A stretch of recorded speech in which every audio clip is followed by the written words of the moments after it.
Why am I sharing personal stuff about like my VMs and all of that on the internet and my urgent care visits? Well, that's because I want to spread awareness for something that I've been going through that I feel like is not talked about but can be more common than people think. So get ready with me while I do not a short but a full length video all about what's been going on this last month. First, a moment for my favorite foundation, not sponsored, but it's Rare Beauty, and this is 160C is the shade I use. I've been using it literally for years, literally since I think Rare Beauty came about. Like I don't remember a time when I wasn't using this as a foundation, but let's get into it. So more than a month ago, on December 18th, in the afternoon after my dietitian appointment, I started having bladder symptoms. Like I went pee 4 times within 1 hour, and it was super miserable.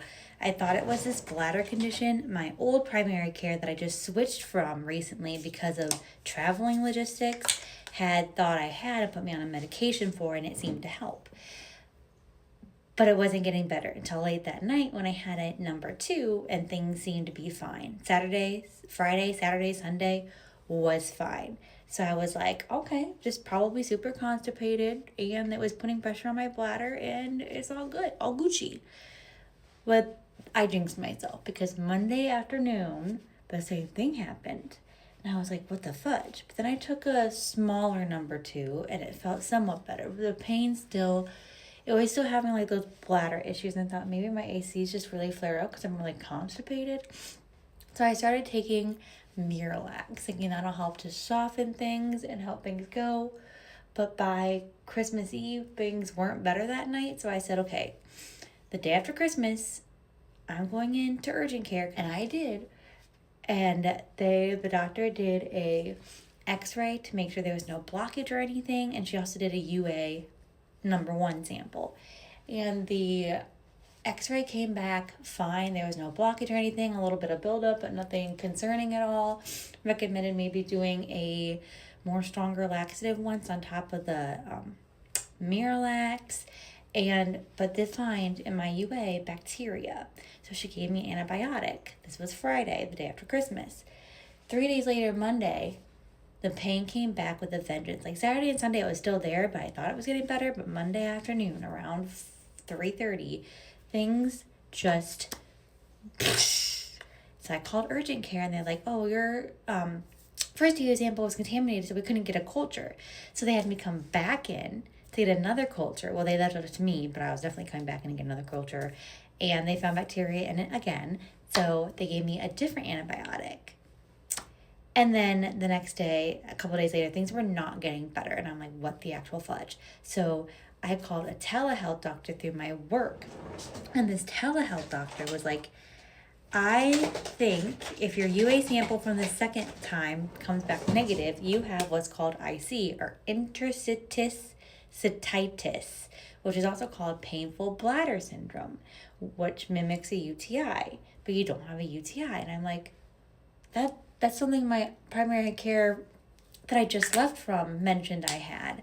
She thought I had, and put me on this medication. He's like, well, maybe that medication just isn't doing it for you anymore. So I called the lab, and they said my thing came back negative. So I got a referral to urology, and then my primary care upped my bladder medication in the meantime because it would be a couple weeks. So fast forward, then I go to the urologist. But the day before I go to the urologist, they asked me to get a UA sample that they can look at. So I went in Sunday, gave them a UA sample.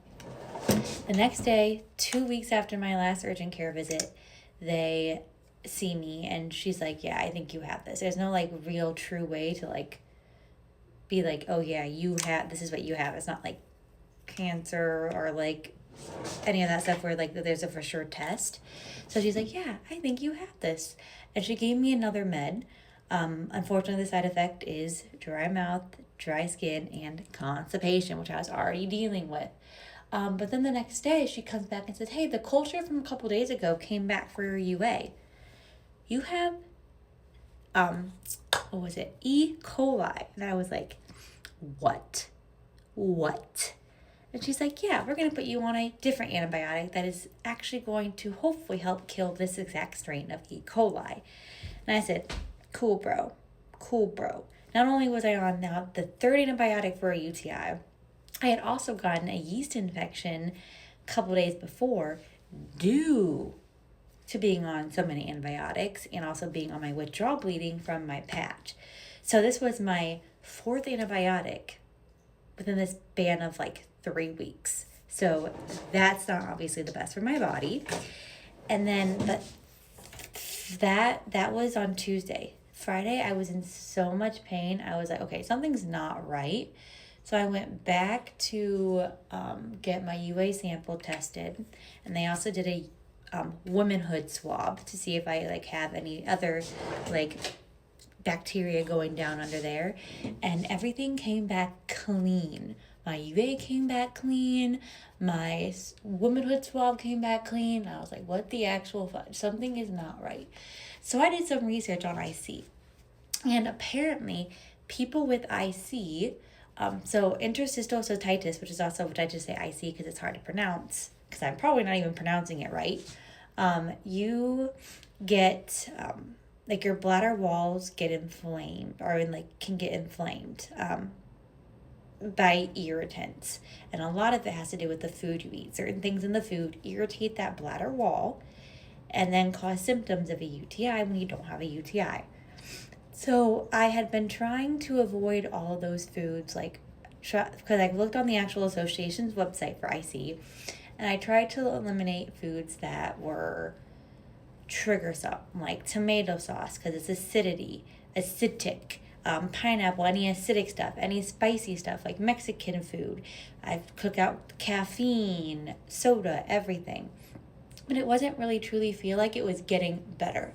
So I did some research. A decent chunk of people that have IC also have a gluten intolerance. Some are celiac, but some are just gluten intolerance, and something in the gluten irritates that bladder wall. So I took myself off gluten this past Saturday. And I also took myself off dairy because dairy can be an irritant and inflammatory. And also my aunt is allergic to dairy. And both symptoms of this gluten intolerance and kind of dairy kind of match up a little bit with what I'm having. Because a lot of it I think started from having constipation and not completely emptying my bladder. So therefore I got bacteria up in there in my urinary tract. So, because I've had BM issues since the beginning of December, since like December 3rd.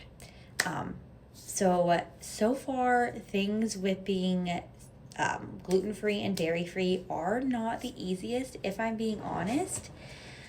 But so far I feel things are going okay.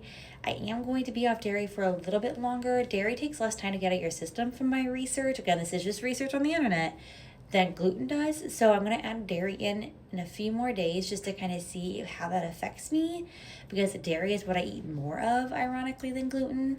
And then after a little bit longer, because gluten takes longer to get out of your system, I'm going to try gluten and just see how that affects me.